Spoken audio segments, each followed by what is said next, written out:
Buenas tardes, queridos. Es bueno poder verles nuevamente por este medio.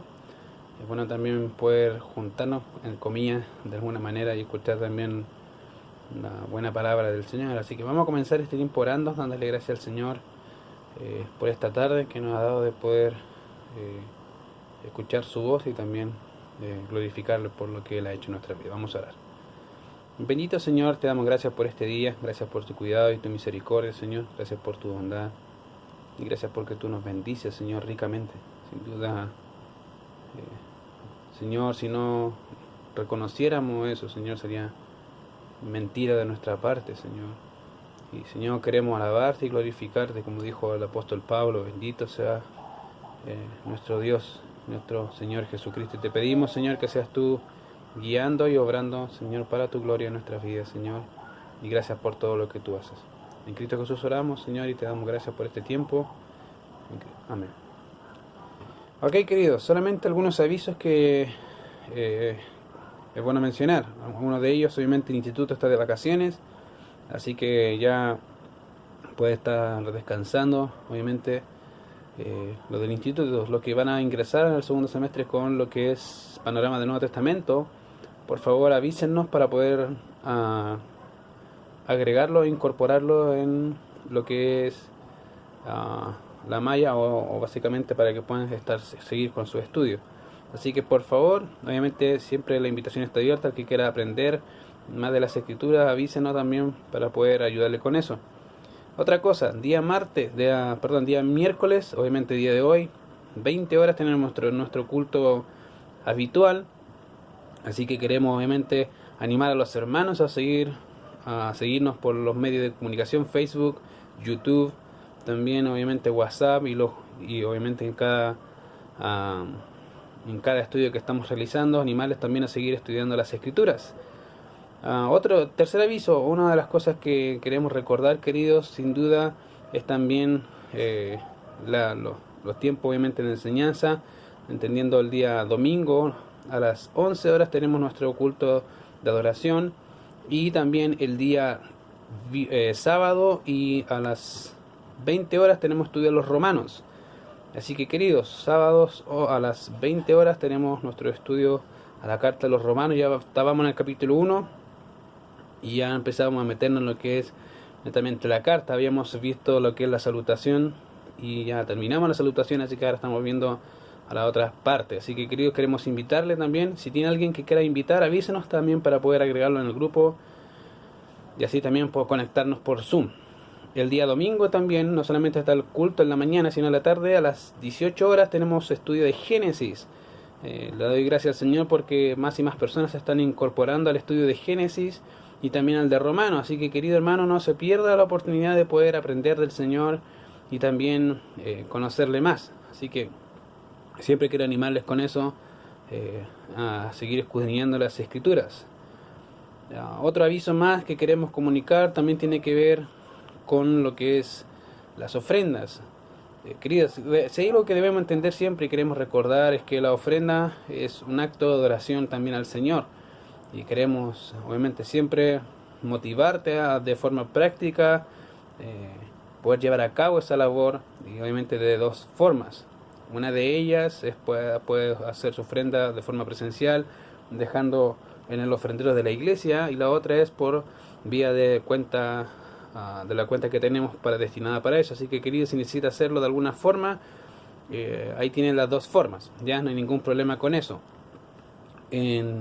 Así que obviamente cada uno, querido, dé como el Señor proponga en su corazón, no con tristeza ni por necesidad, como queriendo hacer un negocio con el Señor, sino obviamente con un corazón alegre, gozoso de poder adorar al Señor también de esta manera.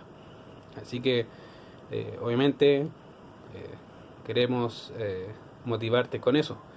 Y un aviso más que también es importante es recordarles las tres cosas que siempre queremos recordarle. Una de ellas es: estudie, medite, memorice y lea las Escrituras. Ellas son las que dan testimonio del Señor, querido, y son las que también el Señor es el medio que Dios nos ha dado para conocerle y también para santificarnos. Así que, queridos, lea la Biblia, estudie la Biblia, medite la Biblia, practique la Biblia. Son cosas que necesitamos hacer día a día. Segundo, ore por los hermanos y los enemigos. Y es bueno ver también en el grupo, ver que más y más hermanos se están juntando a orar y también están dejando sus peticiones. Querido, no deje de hacerlo, no deje de enviar sus peticiones, no deje de estar pidiendo también oración los unos por los otros. Es bueno estar conectados por la oración hacia el Señor y viendo cómo el Señor también obra en gracia también, respondiendo a nuestras oraciones. Así que, querido, es parte fundamental también ese momento. Y tercero, predique el Evangelio, cosas importantes, querido, hágalo. Hágalo a tiempo y fuera de tiempo, como Pablo dijo a Timoteo. No hay excusa, ya, no hay excusa para eso. Hay diferentes medios que hoy actualmente ocupamos para conversar con los padres, para conversar con los amigos. Querido, ocupe esos mismos medios para conversar con personas que no conocen del Señor. Creo que todos tenemos amigos, vecinos, compañeros que no conocen del Señor, y es bueno estar hablándoles también en cada instancia que podamos hacerlo y también ver cómo el Señor obra en la vida de ellos. Así que queremos motivarte con eso, queremos glorificar al Señor en obediencia a su palabra y sin duda también ver su poder obrando en la vida de las personas. Así que obviamente queremos que el Señor te bendiga, y creo que obviamente la bendición parte por la obediencia. Así que ok, queridos, esos son los avisos que tenemos para el día de hoy. No tengo ningún otro aviso, así que solamente recordar estar orando también por los cambios que se van a efectuar. Como ya se ha mencionado en el grupo, el pastor va a estar viviendo con un hermano ahí, unos hermanos, obviamente por el tema, por varios temas en particular, pero pues, la razón principal o las razones principales tienen que ver netamente por su cuidado personal y también por temas de la iglesia. Así que, querido, eso no significa que no puedan ir a verlos, pueden ir a verlos, puedes estar con él, pero también hay que estar viendo el tema de los cambios, obviamente, que son obviamente adaptaciones que uno tiene que ir haciendo. Así que estemos orando también por el pastor Antonio, estén orando también por nuestra familia, o mi familia en realidad, que el Señor nos ayude también en todo lo que hay que hacer y que en ello siempre el Señor sea glorificado. Estemos orando también, querido, por hermano Raúl, por un trabajo para él y también por su salud, como también, como ya muchos saben, por la hermana Jimena y su familia. Esto significa sus padres y su hermana, que su hermana le dieron positivo del COVID, así que estemos orando también por ella y también por la familia en general, para que el Señor ocupe esto para su gloria. Así que, queridos, solamente animarles con eso. Así que vamos a lo nuestro, vamos a estudiar las Escrituras, lo que venimos a hacer, y obviamente vamos a orar al Señor. Bendito Señor, te alabamos por esto, gracias por poder exponer tu palabra, y queremos glorificarte y exaltarte, Señor, en este día, porque tú eres digno de eso, tú eres Dios soberano, Señor, que salva a hombres, Señor, que no merecemos, Señor, sino simplemente el castigo eterno. Pero tú, Señor, obraste en gracia para con nosotros, Señor. Gracias porque no somos mejores que nadie. Solamente fue tu amor, Señor, la que, Señor, nos ha salvado. Tu gracia, la que nos ha obrado nuestras vidas para la gloria de tu nombre, Señor. Habla, Señor, en nuestras vidas. Sea tu Santo Espíritu obrando en nuestros corazones, Señor. Gracias por todo lo que tú haces, Señor, en esta hora. En Cristo Jesús oramos. Amén. Efesios capítulo 1, querido. Efesios, si tienes su Biblia a mano, Efesios capítulo 1. Como ya hemos estado hablando de la carta a los Efesios, obviamente ya hemos mencionado algunas cosas generales de la carta. Una de ellas, netamente, que está dividida en dos grandes secciones, podríamos llamarlo así. Una sección en la cual vemos toda la parte instructiva del apóstol Pablo hacia los Efesios, capítulo 1, del capítulo 1 al capítulo 3, y toda la parte práctica del andar cristiano, aplicado básicamente las enseñanzas mencionadas en los primeros capítulos, que sería del capítulo 3 del capítulo 4 al capítulo 6. Así que en ellos, queridos, vamos a ver obviamente mucha información, pero también mucha práctica de esa información.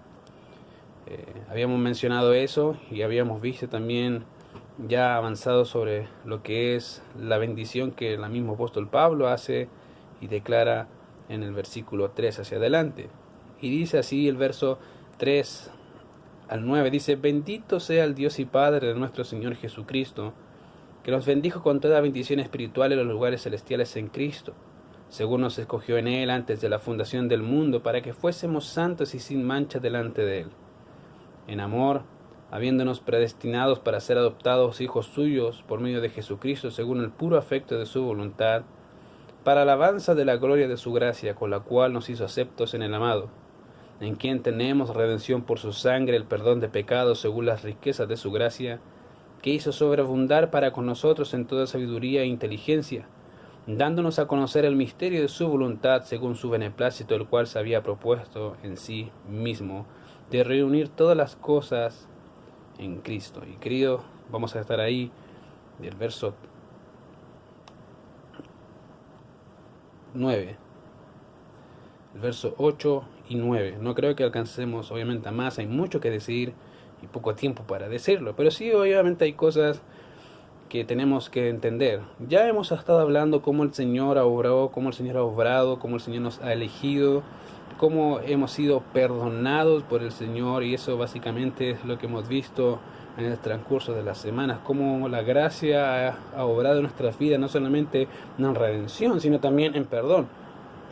Y hemos visto también cómo esa obra que el Señor ha hecho en nuestras vidas también ha hecho que su gracia obviamente se manifieste de una forma tremenda en la vida de sus hijos. Y obviamente eso es lo que el apóstol Pablo está tratando de mostrarnos, es cómo el Señor, cómo es Dios obrando a través de su Hijo en la vida de las personas que creen. Y si hay algunas observaciones que debemos entender antes de comenzar, tienen que ver con eso. Si hay una verdad fundamental en el cristianismo, es que tanto la redención y el perdón que tenemos de nuestros pecados es únicamente por sola gracia de Dios, por medio de nuestro Señor Jesucristo. No es por mérito humano, como podríamos pensar, sino que es solamente por la pura, soberana gracia del Señor. Es la gracia operante en la vida del creyente, por medio de la cual podemos ver los resultados de ese beneficio, de esa redención, de ese perdón que tenemos en Cristo, y cómo ella obra en nuestras vidas. Y eso es lo que Pablo ha estado hablando ahora, de los beneficios de la redención. De eso Pablo dice que hizo sobreabundar para con nosotros en toda sabiduría e inteligencia. Si ven lo que dice el texto,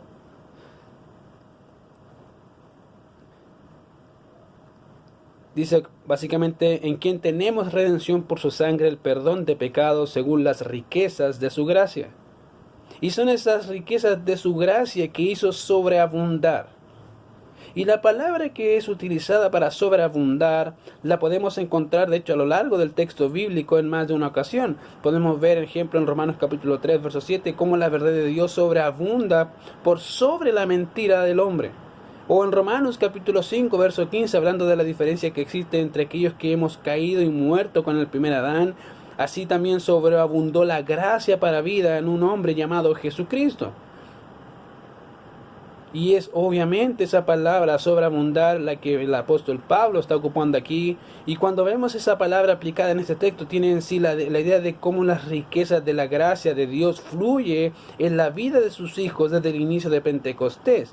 No es solamente la gracia salvífica en la que vemos el poder de Dios obrando en la vida de los creyentes, sino la gracia aplicada en la que nos permite ver el poder de Dios obrando y trabajando en la vida de su iglesia. De manera que esta misma gracia que sostiene y sobreabundó en los apóstoles es la que actualmente se aplica de forma cooperante en la vida del creyente para llevarlo y conformarlo a la imagen de Cristo. Esa es la gracia, la que sobreabunda, la que está por sobre todas las cosas. Y de hecho, obviamente no debemos preocuparnos en este sentido de que nuestro pecado sobrepase la abundancia de su gracia, o que esta gracia sea inefectiva o inoperante o básicamente perecedera. Al contrario, podemos recordar las palabras del mismo apóstol Pablo a los romanos cuando dice: donde abundó el pecado, sobreabundó la gracia. Querido, y esa es la idea del texto. No hay pecado tan grande que la gracia del Señor no pueda perdonar. Y eso es algo que el creyente debe entender, y esto es lo que Pablo está diciendo. Es esa gracia que hizo sobreabundar para con nosotros. Y todo eso es para la alabanza de la gloria de su gracia.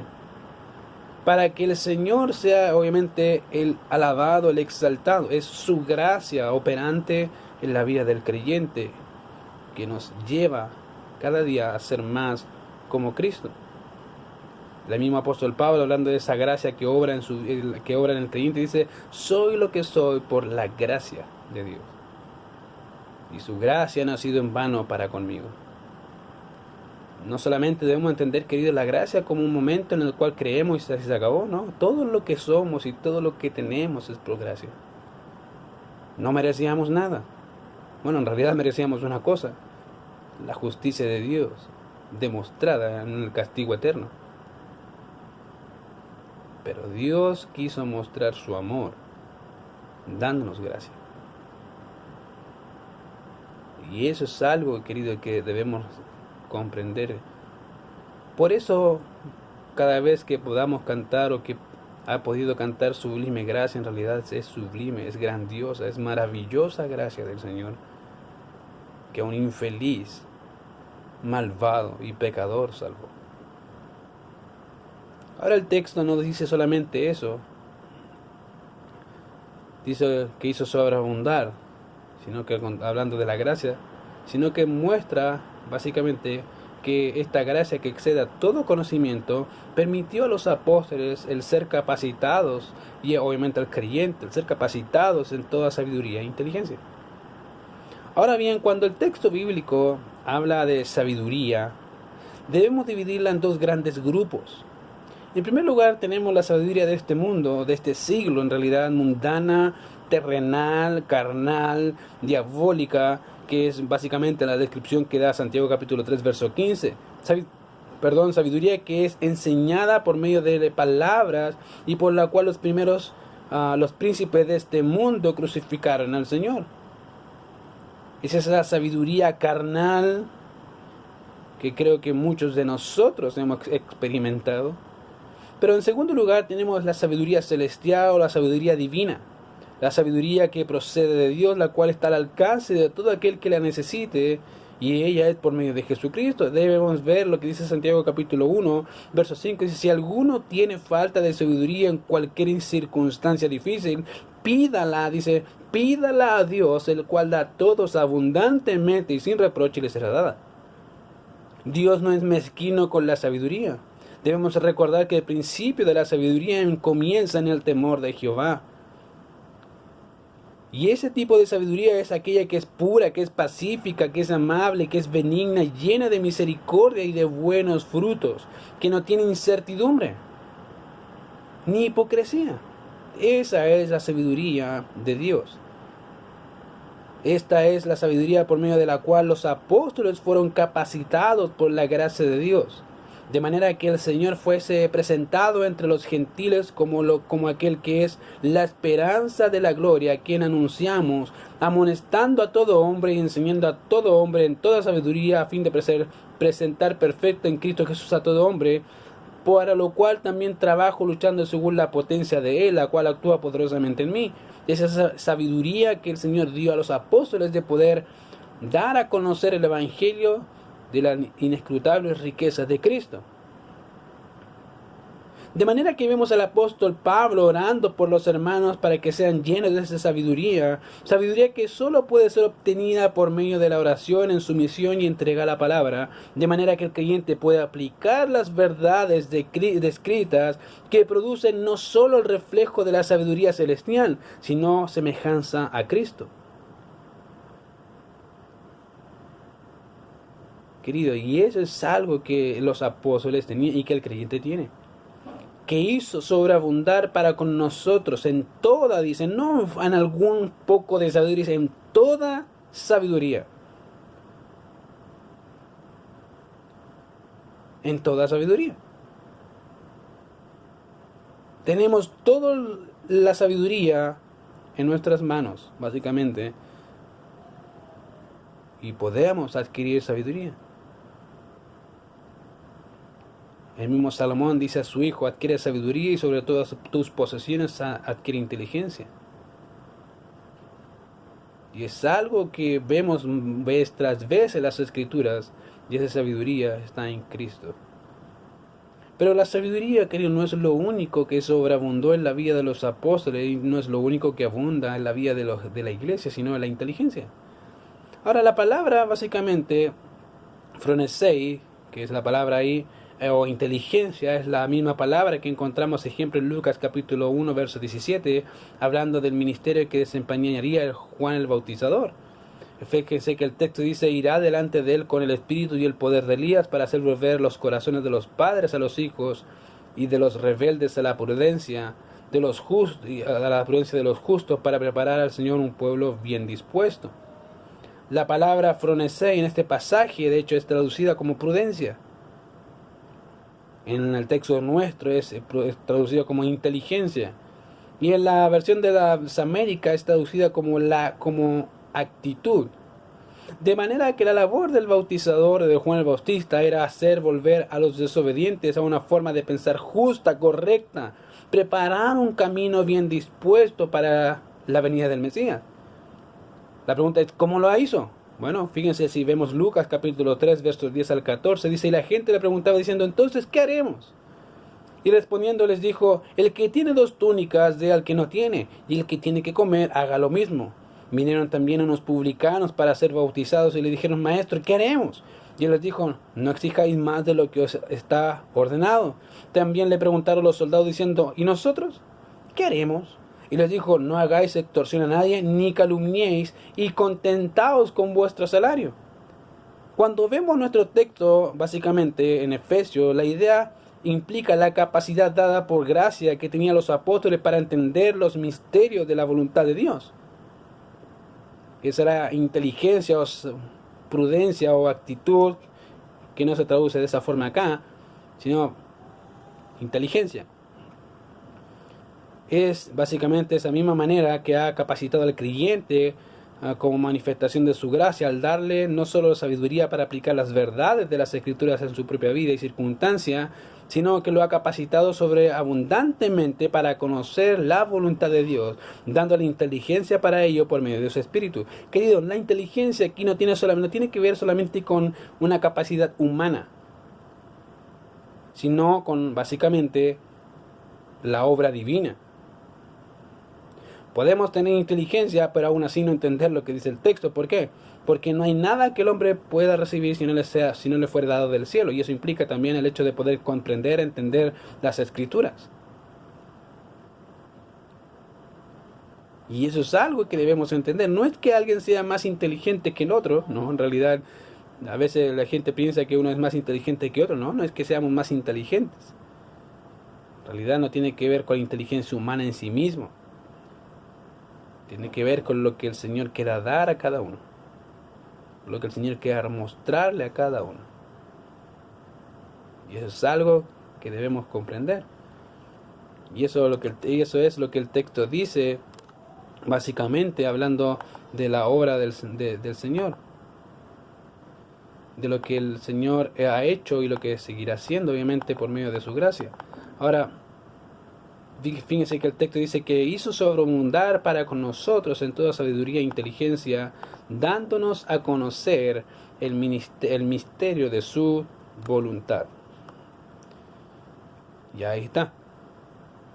No solamente ha capacitado a la iglesia para adquirir sabiduría e inteligencia, o que tiene de hecho esa sabiduría e inteligencia, sino que también nos ha dado a conocer el ministerio de su voluntad según su beneplácito, el cual se había propuesto en sí mismo. Y eso es lo que dice el texto, que había propuesto en sí mismo de reunir todas las cosas en la dispensación del cumplimiento de los tiempos, así las que están en los cielos como las que están en la tierra. Ahora, es interesante notar la progresión del argumento del apóstol Pablo hasta este punto. En primera instancia podemos ver 4 verbos que son importantes en el desarrollo de esta sección. Tenemos la elección, descrita como libre y soberana antes de la fundación del mundo, donde nadie había hecho lo bueno o lo malo, y Dios libremente seleccionó a individuos.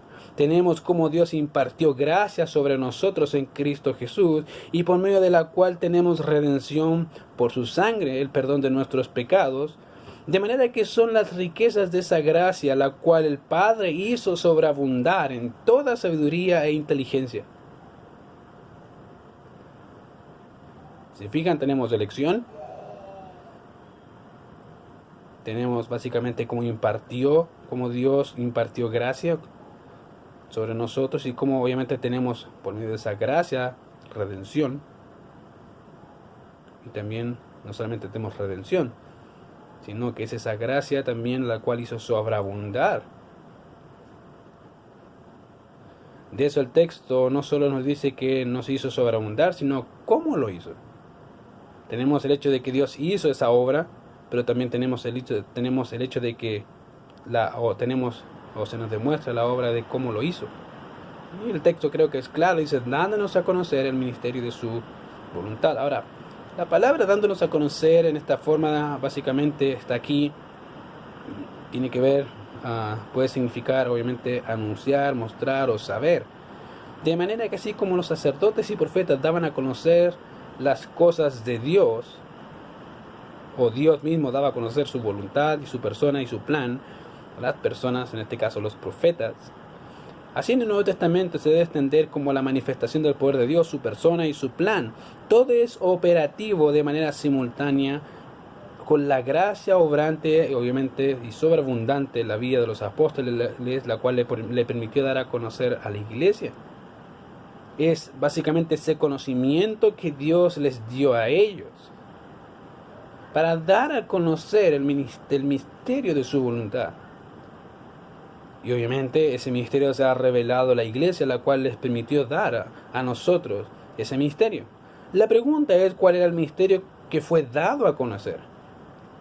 Y para poder contestar esta pregunta es necesariamente comprender algunas verdades y entenderlas de manera lisa y llana. En primer lugar, la palabra misterio, hablando del misterio de su voluntad, tenemos que entender qué significa la palabra misterio. En primer lugar, la palabra misterio aparece 46 veces en toda la Biblia, considerando la Septuaginta, la versión griega del Antiguo Testamento y el Nuevo Testamento.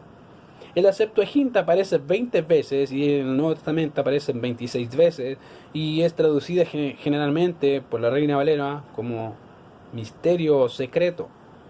De estas 26 veces que aparece en el Nuevo Testamento, 19 veces es utilizada por el apóstol Pablo. Es la persona, el autor que más ocupa la palabra en todo el Nuevo Testamento. Después le sigue el apóstol Juan, que aparece 4 veces y la cita en Apocalipsis. Después le sigue Mateo juntamente con Marcos, que la citan una vez cada uno. Y obviamente, de manera que la persona que más utiliza esa palabra en todo el Nuevo Testamento es el apóstol Pablo, luego sigue Juan, después Mateo junto con Marcos. En segundo lugar, para poder definir la palabra necesitamos ver cómo esta es utilizada por el apóstol en el contexto de los Efesios. Es por eso que cuando leemos, por ejemplo, en el capítulo 3 de Efesios, notaremos que en el capítulo que más menciona la palabra con relación a la iglesia, en el capítulo 3 es el capítulo que más utiliza la palabra misterio, pero tiene relación o estrecha relación con la iglesia. Y si leemos el versículo 1 del capítulo 3 van a notar eso. Dice el texto: por esta causa yo, Pablo, prisionero de Cristo Jesús por vosotros los gentiles, si es que habéis oído de la administración de la gracia de Dios que me fue dada para con vosotros, que por revelación me fue declarado el misterio, como antes lo he escrito brevemente, leyendo lo cual podéis entender cuál sea mi conocimiento en el misterio de Cristo, misterio que en otras generaciones no se dio a conocer a los hijos de los hombres, como ahora es revelado a sus santos apóstoles y profetas por el Espíritu, que los gentiles son coherederos y miembros del mismo cuerpo y copartícipes de la promesa en Cristo Jesús por medio del Evangelio. De eso podemos entender, obviamente, algunas observaciones generales. En primer lugar, que el misterio del cual habla el apóstol Pablo es una revelación del Señor y no que la revelación misma sea un misterio, dos cosas diferentes. podemos decir que esa revelación que tuvo ahí era un misterio en sí mismo. No dice eso el apóstol Pablo. Lo que el apóstol Pablo está diciendo es que el misterio del cual habla es una revelación que el Señor le mostró. En segundo lugar, el hecho de que diga en el verso 3 que había escrito brevemente de ese misterio, básicamente hace referencia del capítulo 1, del 9 al 12, y también del capítulo 2, 11 al 12, que son pequeñas referencias generales que da acerca de ese misterio. De hecho, si vemos el misterio del 9 al 12, van a notar que es lo que estamos hablando, que es la sección donde habla de ese misterio de una forma muy general. Y si ven el capítulo 2, también van a notar cómo el apóstol Pablo,